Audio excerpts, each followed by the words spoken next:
ಸ್ವಪ್ನದಲ್ಲಿ ಬಂದು ಗೋಪಿ ಚಂದನವನ್ನು ತಿದ್ದಿಕೋ ಅಂತ ಹೇಳಿದ್ರೆ ಅಂತಾರೆ. ಆ ಹುಡುಗನಿಗೆ ಊಟ ಅವತ್ತು ರಾತ್ರಿ ಸ್ವಪ್ನದಲ್ಲಿ ರಾಘವೇಂದ್ರ ಸ್ವಾಮಿಗಳು ಬಂದಿದ್ರಂತೆ, ನೀವು ನನಗೆ ಗೋಪಿ ಚಂದನ ನೀವು ತಿದ್ದುಕೋಬೇಕು ಅಂತ.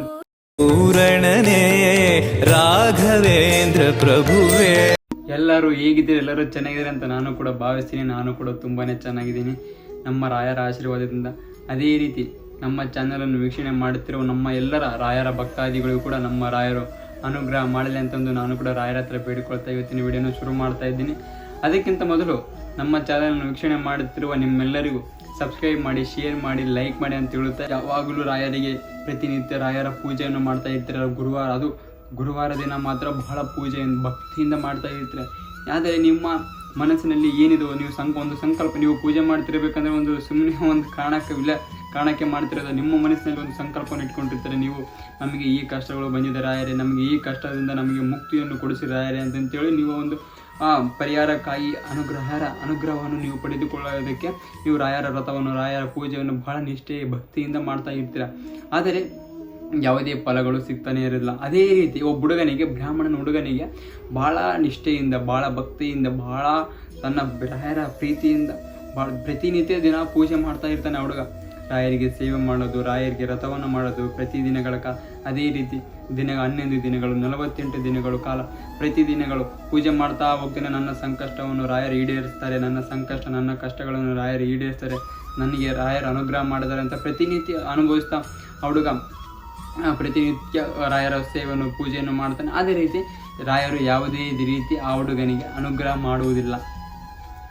ನನಗೆ ರಾಯರು ಯಾಕೆ, ನನಗೆ ಕಷ್ಟಗಳ ಮೇಲೆ ಕಷ್ಟ ಬರ್ತಿದ್ರೆ ಬಿಟ್ಟು ನಾನು ರಾಯರಿಗೆ ಪ್ರತಿನಿತ್ಯ ಪೂಜೆ ಮಾಡ್ತಾ ಇದ್ದೀನಿ, ಯಾವುದೇ ರೀತಿ ನನ್ನ ರಾಯರು ಯಾಕೆ ಕಾಪಾಡ್ತಾ ಇಲ್ಲ, ನನಗೆ ರಾಯರು ಯಾಕೆ ಅನುಗ್ರಹ ಮಾಡ್ತಿಲ್ಲ, ನನಗೆ ರಾಯರು ಯಾಕೆ ಈ ಕಷ್ಟದಿಂದ ಮುಕ್ತಿ ನನಗೆ ಕೊಡಿಸ್ತಾ ಇಲ್ಲ ಅಂತಿರ್ತಾನೆ. ಅದೇ ರೀತಿ ಒಂದ್ಸರಿ ಏನು ಮಾಡ್ತಾನೆ, ಮಠಕ್ಕೆ ಹೋಗ್ತಾನೆ, ರಾಘವೇಂದ್ರ ಸ್ವಾಮಿ ಮಠಕ್ಕೆ. ಅಲ್ಲಿರ್ತಕ್ಕಂಥ ತಮ್ಮ ಊರಿನಿಂದ ಪಕ್ಕದ ಊರಲ್ಲಿ ಇರ್ತಕ್ಕಂಥ ಒಂದು ಮಠಕ್ಕೆ ಹೋಗ್ತಾನೆ. ರಾಘವೇಂದ್ರ ಸ್ವಾಮಿಗಳ ಮಠಕ್ಕೆ ಹೋಗಿ ಕೇಳ್ತಾನೆ. ಅಲ್ಲಿ ಇರ್ತಕ್ಕಂಥ ಪೂಜಾರಿಗಳು ಇರ್ತಾರೆ, ರಾಘವೇಂದ್ರ ಸ್ವಾಮಿಗಳ ಪೂಜಾರಿಗಳು, ಅಲ್ಲಿ ಎಲ್ಲ ಸೇವೆ ಮಾಡಿರ್ತಾನೆ. ಹೋಗಿ ಕೇಳ್ತಾರೆ, ಗುರುಗಳೇ, ನಾನು ಎಲ್ಲ ಸೇವೆಯನ್ನು ಮಾಡ್ತೀನಿ ರಾಯರಿಗೆ, ನಾನು ಪ್ರೀತಿಯಿಂದ ಭಕ್ತಿಯಿಂದ ಪೂಜೆಯನ್ನು ಮಾಡ್ತೀನಿ, ಪ್ರತಿನಿತ್ಯಗಳ ರಾಯರ ಪೂಜೆಯನ್ನು ಮಾಡ್ತಾನೆ. ಆದರೆ ಗುರುವಾರ ದಿನ ಮಾತ್ರ ಬಹಳ ಭಕ್ತಿ, ಬಹಳ ಪ್ರೀತಿಯಿಂದ ನಾನು ಪೂಜೆಯನ್ನು ಮಾಡ್ತೀನಿ. ನಾನು 48 ದಿನಗಳ ಕಾಲ, 11 ದಿನಗಳ ಕಾಲ ರಾಯರಿಗೆ ವ್ರತಗಳನ್ನು ಮಾಡಿ, ಪೂಜೆಗಳನ್ನು ಮಾಡಿ ಸಲ್ಲಿಸ್ತೀನಿ. ಆದರೆ ನನಗೆ ಯಾವುದೇ ರೀತಿ ನನ್ನ ಸಂಕಷ್ಟ, ನನ್ನ ನೋವು, ದುಃಖಗಳಿಂದ ನನಗೆ ಮುಕ್ತಿ ಸಿಕ್ಕಿಲ್ಲ, ರಾಯರು ನನಗೆ ಇನ್ನೂ ಅನುಗ್ರಹ ಮಾಡಲಿಲ್ಲ ಅಂತ ಅಲ್ಲಿರ್ತಕ್ಕಂಥ ಪೂಜಾರಿಗಳ ಹತ್ರ ಹೇಳ್ಕೊಳ್ತಾರೆ.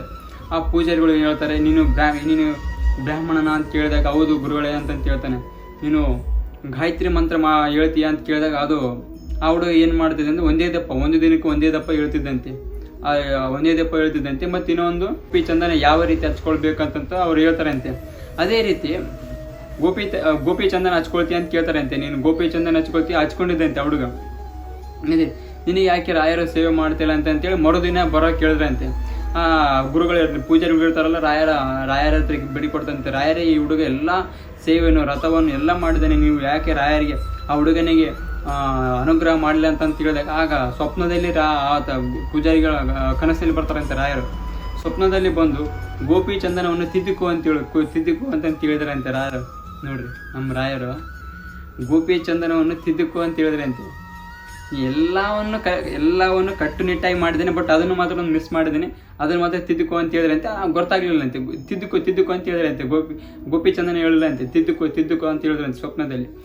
ಅದೇ ರೀತಿ ಬೆಳಗ್ಗೆ ಮುಂಜಾನೆ ಮತ್ತೆ ಅದೇ ಹುಡುಗ ಬಂದಂತೆ ಅಲ್ಲಿಗೆ ಬಂದು, ಗುರುಗಳ ಏನಕ್ಕೆ ನನಗೆ ಇನ್ನೂ ಸಂಕಷ್ಟಗಳು ಇನ್ನೂ ಪರಿಹಾರ ಆಗಿಲ್ಲ ಅಂತಂತ ಕೇಳಿದಾಗ ಆಗ ಗೋಪಿ ಚಂದನವನ್ನು ನೀನು ತಿದ್ದುಕೋಬೇಕಂತ ಹೇಳಿದ್ರಂತೆ. ಆ ಹುಡುಗನಿಗೆ ಊಟ ಅವತ್ತು ರಾತ್ರಿ ಸ್ವಪ್ನದಲ್ಲಿ ರಾಘವೇಂದ್ರ ಸ್ವಾಮಿಗಳು ಬಂದಿದ್ರಂತೆ, ನೀವು ನನಗೆ ಗೋಪಿ ಚಂದನ ನೀನು ತಿದ್ದುಕೋಬೇಕು ಅಂತ ಹೇಳಿದ್ರಂತೆ. ಗಂಧದ ರೀತಿ ಇಟ್ಕೊಂಡಿದ್ದಲ್ಲ, ನೀವು ಬ್ರಾಹ್ಮಣ ಇದ್ದ ತಿದ್ದುಕೋಬೇಕಂತ, ಮ್ಯಾಕ್ ಕಳ್ಕೋಬೇಕಂತ ಗೋಪಿ ಚಂದನವನ್ನು ಅವಾಗ ನಿನಗೂಟ ಹೇಳಿದ್ರ ರಾಘವೇಂದ್ರ ಸ್ವಾಮಿಗಳು ಅಂತ ಹೇಳ್ತಾರೆ ಅಂತೆ. ಅವಾಗ ಗುರುಗಳು ಇದರ ಪೂಜಾರಿಗಳು ಇರ್ತಾರಲ್ಲ ಆ ಹುಡುಗನಿಗೆ, ಹೌದು ಗುರುಗಳೇ, ನನಗೂಟ ರಾತ್ರಿ ಸ್ವಪ್ನದಲ್ಲಿ ಮಲಗಿದ್ದಾಗ ಬಂದು ತಿದ್ದುಕೋ ಅಂತ ಹೇಳಿದ್ರೆ ನನಗೆ ಗೊತ್ತಾಗ್ಲಿಲ್ಲ ಗುರುಗಳೇ ಅಂತ ಕೇಳಿದಾಗ ಆಗ ಗುರುಗಳು ಹೇಳ್ತಾರೆ ಅಂತೆ, ಗೋಪಿ ಚಂದನ ಹಚ್ಕೊಳ್ತಿಲ್ಲ, ಅದನ್ನು ತಿದ್ದುಕೋ ಅಂತ ಹೇಳಿದ್ರಂತೆ. ಆಗ ತಿದ್ದುಕೊಂಡಂತೆ, ಪ್ರತಿನಿತ್ಯ ಗೋಪಿ ಚಂದನ ತಿದ್ದುಕೊಂಡಂತೆ.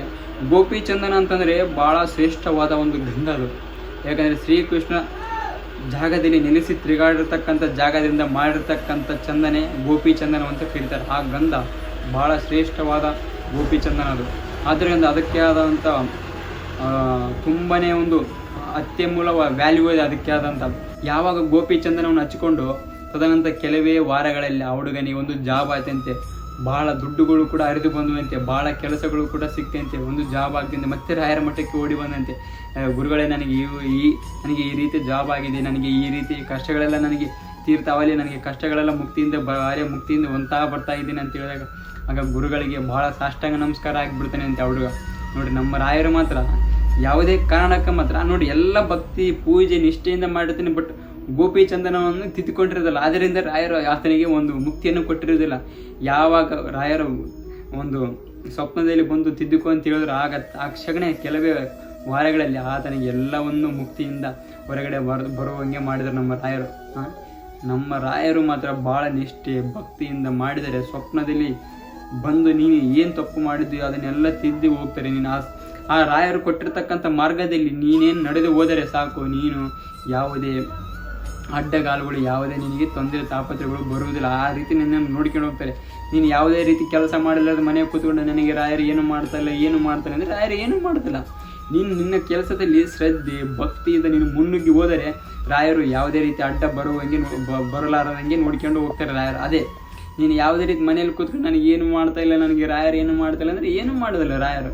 ಅಷ್ಟೇ, ನೀನು ನಿನ್ನ ಕೆಲಸದ ಮೇಲೆ ಶ್ರದ್ಧೆಯನ್ನಿಟ್ಟುಕೊಂಡು ಭಕ್ತಿಯನ್ನಿಟ್ಟುಕೊಂಡು ರಾಯರಿದ್ದಾರೆ ಅಂತಂತೇಳಿ ನೀನು ಕೆಲಸವನ್ನು ಮಾಡಿದರೆ ನಿನಗೆ ಯಾವುದೇ ರೀತಿ ತಡಪ ಅಡ್ಡ ಏನು ಬರದ ರೀತಿ ರಾಯರು ನೋಡ್ಕೊಂಡು ಹೋಗ್ತಾರೆ. ನೀನು ಭಕ್ತಿಯಿಂದ ನಿನ್ನ ಮನಸ್ಸಿನಲ್ಲಿ ಶುದ್ಧವಾದ ಭಕ್ತಿಯೊಂದೇ ಇದ್ದರೆ ಸಾಕು, ನಿನಗೆ ಎಲ್ಲ ರೀತಿಗಳು ಸಮಸ್ಯೆಗಳಿಂದ ಮುಕ್ತಿಯನ್ನು ಹೊಂದಬಹುದು. ನೀನು ಯಾವುದೇ ರೀತಿ ಸಾಲಗಳಾಗಿರ್ಬೋದು, ಯಾವುದೇ ರೀತಿ ದುಃಖಗಳಾಗಿರ್ಬೋದು, ಯಾವುದೇ ರೀತಿ ಕಷ್ಟಗಳಾಗಿರ್ಬೋದು, ಯಾವುದೇ ರೀತಿ ನಷ್ಟಗಳಾಗಿರ್ಬೋದು, ಎಲ್ಲದರಿಂದ ಮುಕ್ತಿಯನ್ನು ಹೊಂದ್ಬಿಡ್ತೀನಿ.